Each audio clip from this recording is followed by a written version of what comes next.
Hello students, अपना chapter चल रहा था dissolution of A partnership firm, जिसके अंडर हमने पार्टनरशिप फर्म के डिसोल्यूशन पर अकाउंट्स प्रिपेयर करने सीखे थे। रियलाइजेशन अकाउंट, जिसमें हम थर्ड पार्टी का भुगतान करते हैं। एसेट्स को बेच के जो पैसा आता है उससे थर्ड पार्टी के सारे पेमेंट हो जाती है, और अगर फिर कोई प्रॉफिट होता है तो वो उसको प्रॉफिट शेयरिंग रेशो में बांट देते हैं। इन केस ऑफ लॉस तब भी हम प्रॉफिट शेयरिंग रेशो में बांट लेंगे। लेकिन अगर किसी पार्टनर ने लोन दे रखा है तो उसका कैसे एडजस्टमेंट होगा? तो पार्टनर के लोन को हम आउटसाइड लाइबिलिटीज़ के भुगतान के बाद ट्रांसफर पेमेंट करेंगे, मतलब उन्हें रियलाइजेशन में ट्रांसफ़र नहीं किया जाएगा, उसका अलग से अकाउंट प्रिपेयर करके हम उसका भुगतान कर देते हैं। तो ये अगर उसका कोई डेबिट बैलेंस है तो उसको लोन में से एडजस्ट किया जाएगा। डेबिट बैलेंस कब होता है? जब फर्म ने पार्टनर को कोई लोन दे रखा है तो उसको कैपिटल अकाउंट के डेबिट बैलेंस के रूप में माना जाता है। तो पहले हम उस लोन में से एडजस्ट करते हैं, फिर उसको कोई बकाया भुगतान करते हैं। फिर है 3 केस दे रखे हैं कि लोन का है मनोज का 1 लाख का। मनोज एक पार्टनर है, उसका कैपिटल अकाउंट का बैलेंस है 40,000। तो कैपिटल अकाउंट का क्रेडिट बैलेंस का भुगतान तो हम बाद में करेंगे, लेकिन पहले Manoj loan account debit to bank 1 lakh. फिर सेकंड केस में 1 लाख का लोन है और उसका डेबिट बैलेंस है 70,000। ये हम पहले एडजस्ट करेंगे उस लोन में से। Manoj loan account debit to Manoj capital to bank account. Third case है कि उसका 1 लाख का लोन है लेकिन डेबिट बैलेंस है 1,25,000 का। तो Manoj loan account debit 1 lakh और डेबिट बैलेंस था 120 का, तो उससे 25,000 हम मंगवा लेंगे। इस तरह तीनों केसेस में उसका रियलाइजेशन अकाउंट में ट्रांसफ़र ना करके हम उसको लोन अकाउंट में एडजस्ट करेंगे। अब उसी से रिलेटेड एक सम कर रहे हैं।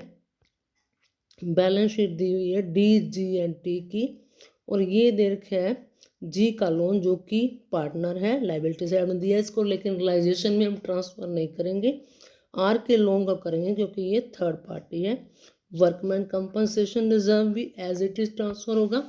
और जी का कैपिटल अकाउंट गिवन है 20,000, और उसके डी और टी के तो क्रेडिट बैलेंस है, इसलिए लाइबिलिटी साइड में आए। फिर ये कुछ एडजस्टमेंट्स है।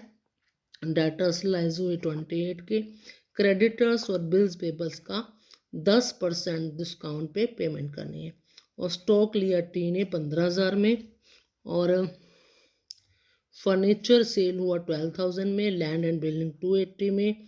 आर के लोन का चेक से भुगतान हुआ। अनरिकॉर्डेड एसेट 1.5 लाख की थी जो 1 लाख में बिकी, और कंपनसेशन भी 20,000 हमने पे किया। तो अब हमें प्रिपेयर करना है रियलाइजेशन अकाउंट, बैंक अकाउंट और कैपिटल अकाउंट। तो पहले हम रियलाइजेशन अकाउंट बना रहे हैं। उसी तरह debit side, credit side, particulars rupees credit side में भी। तो पहले हम एसेट्स को ट्रांसफ़र करेंगे to debtors, to stock, to furniture, to land and building. फिर by creditors, by bills payable, by R's loan क्योंकि आर भी थर्ड पार्टी था, बाय वर्कमैन कंपनसेशन रिजर्व 20,000। फिर हम एसेट्स को सेल कर रहे हैं। पहले बाय बैंक करते जिनकी कैश में वैल्यू आई। डेटर्स 28,000 की, फर्नीचर 12,000 का, और लैंड 2,80,000 का, 3,20,000।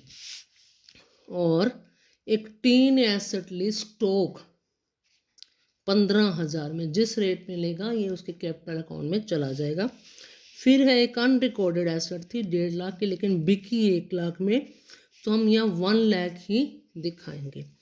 फिर है लाइबिलिटी साइड में हम भुगतान कर रहे हैं टू बैंक।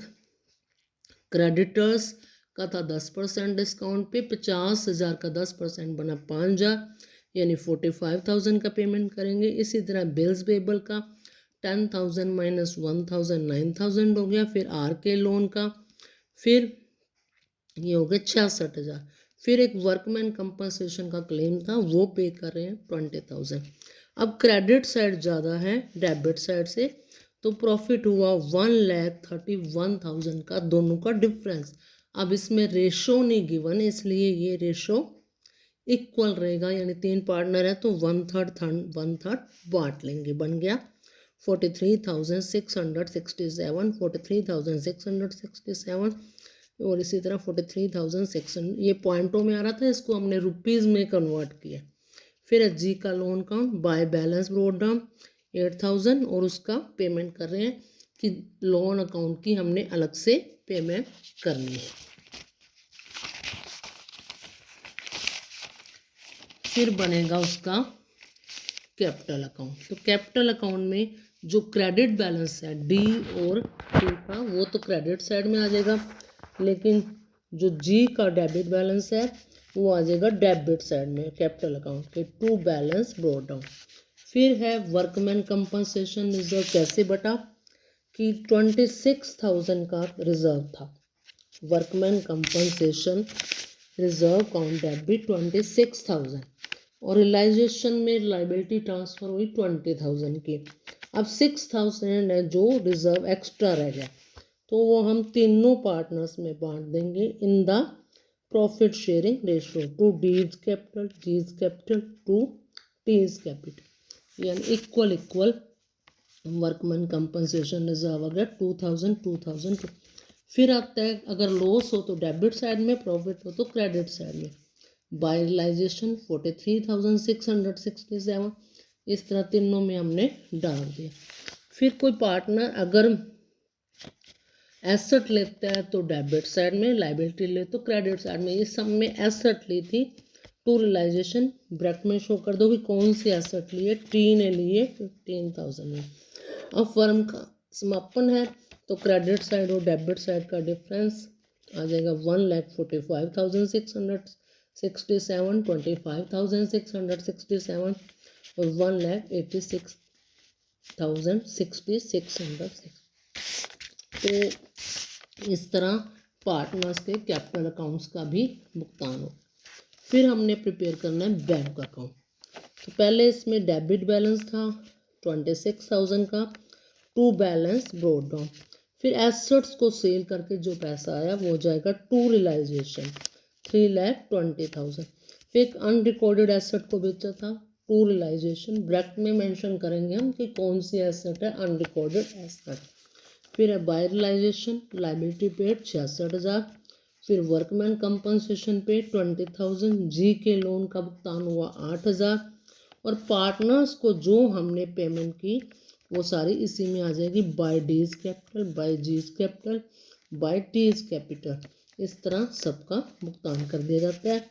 और एंड में अगर हमारा बैंक अकाउंट का बैलेंस डेबिट और क्रेडिट का इक्वल आता है देन अपना सम सही है, यानी जितना हमारे पास कैश आया उतना ही हमने भुगतान किया है।